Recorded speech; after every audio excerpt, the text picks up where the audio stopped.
फिर कुछ करंट लगाती है।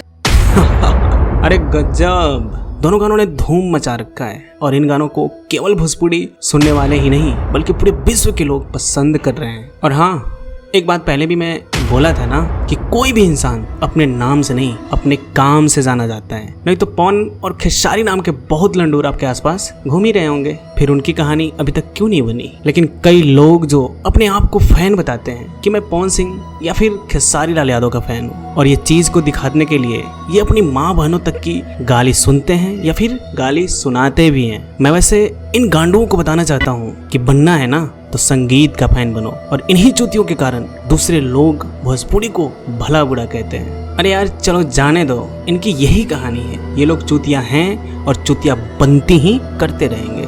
भाइयों, ये दोनों गाने कैसा प्रदर्शन कर रहा है वो आप अच्छे से जानते हो, और इसका कारण केवल इनका काम है, और ये चीज इनके यदुवंशी और राजपूत होने से कोई वास्ता नहीं रखता। लेकिन भोजपुरी का यह सबसे भद्दा और कड़वा सच है कि कुछ मुट्ठी भर चूतिए लोग संगीत जैसे पवित्र काम में भी इस बात को लाते हैं। और मैं आपको बताना चाहता हूँ कि आप लोग केवल संगीत का मजा ले, गांडुओं का तो काम ही गांडोगिरी करना है। रही बात पवन सिंह या खेसारी लाल यादव की, तो दोनों ने बहुत जोरदार काम अपने अपने गानों में किया है, और यही कारण है कि ये दोनों गाने ट्रेंडिंग में है। भाइयों, अब और नहीं, बहुत हो गया इन चूतियों को। इन चूतियों को अब समझाना पड़ेगा, और इसका दायित्व आप पर भी है। तो चलो ज़्यादा से ज़्यादा शेयर करो ताकि वो चूतिए लोग इस बात को सुने और समझें। आज का सफ़र मेरे साथ इतना ही था। मिलते हैं नेक्स्ट वीडियो में, तब तक जय बिहार जय बिहारी।